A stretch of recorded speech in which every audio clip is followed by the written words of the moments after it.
Ce podcast vous est offert par Orange, leader de la téléphonie mobile en Guinée. La Lonagui, la fortune aux parieurs, les bénéfices à la nation. UMS, leader de la logistique minière et pétrolière en Guinée et dans la sous-région.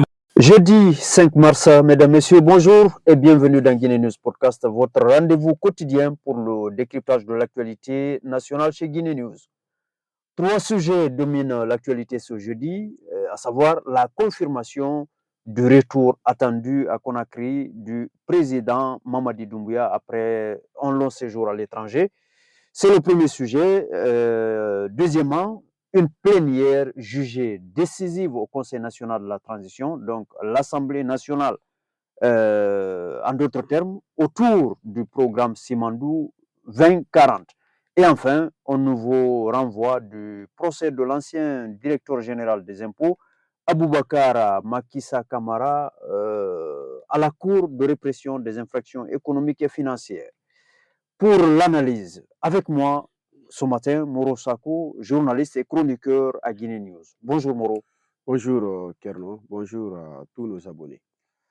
Moro, commençons par ce retour confirmé désormais du président Mamadi Doumbouya à Conakry ce vendredi 6 mars. Oui, Kerno, on le disait tantôt il y a quelques jours, après les annonces déjà dans les médias, c'est un communiqué de la présidence de la République qui confirme ce retour du président au pays, dissipant tout le doute qui subsistait après les premières annonces d'ailleurs. Et parmi les dossiers évoqués dans les cercles politiques figure le lancement officiel du parti Génération pour la modernité et le développement, GMD en abrégé. Moro, en quoi ce dossier est-il si important politiquement? Bon, à ce niveau, oui, parce que la création d'un parti autour du chef de la transition euh, serait un tournant politique. Jusqu'ici, la transition a officiellement gardé une posture institutionnelle. Bon, avec le lancement de la GMD, se confirme le pouvoir entre progressivement dans une réelle phase de structuration politique. Autrement dit, on passerait d'une transition purement militaire à une dynamique politique, civile Bon, bien sûr. Bon, c'est une lecture possible, hein. Dans beaucoup de transitions, la question de l'organisation politique du pouvoir finit toujours par se poser. Donc, le lancement de la GMD pourrait sceller une base politique autour du leadership du président. Donc cela va sceller la structuration politique autour du leadership du président, c'est ça? Bien sûr, oui. Cela pourrait aussi redéfinir les rapports avec les partis politiques traditionnels. Oui, exactement. Cela pourrait modifier l'équilibre du paysage politique guinéen aussi. Deuxième dossier, la plénière convoquée au Conseil national de la transition autour du programme Simandou 2040. Ce rendez-vous suscite, disons, sans doute beaucoup d'attentes, notamment dans l'opinion publique, mais aussi chez certains partenaires au développement du pays. Bon, parce que déjà, il faut rappeler que Simandou est devenu le projet économique le plus structurant pour la Guinée, mais en même temps, il reste entouré de nombreuses interrogations, notamment sur les conventions signées avec les partenaires miniers. Donc, depuis plusieurs mois, des voix demandent plus de transparence et la publication d'ailleurs de ces conventions. Donc cette plénière pourrait permettre d'y voir plus clair. Bon, c'est l'espoir de beaucoup d'observateurs, hein, mais le CNT est censé jouer un rôle de contrôle et d'éclairage sur les grandes orientations nationales.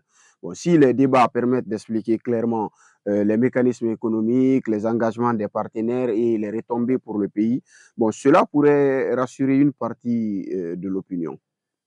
Parce que Simandou dépasse aujourd'hui quand même la simple exploitation minière. Bon, tout à fait. C'est présenté comme une transformation économique complète en termes d'infrastructure, industrialisation, corridor logistique et développement territorial. Bon, autour de ça, la question centrale reste la suivante. Comment cette richesse va-t-elle réellement profiter à la population? Vraie question, justement, dont on attend encore les réponses et on espère que la plénière d'aujourd'hui va être en tout cas utile pour permettre d'éclairer toutes les zones d'ombre.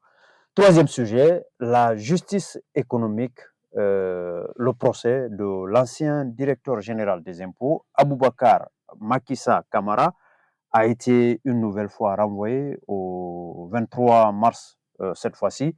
par la Cour de répression des infractions économiques et financières. Particularité, ce procès se déroule toujours à l'absence de l'accusé.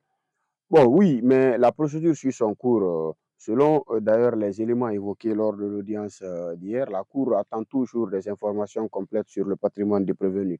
Bon, sans ces éléments, il est difficile en tout cas juridiquement d'avancer dans l'examen du dossier.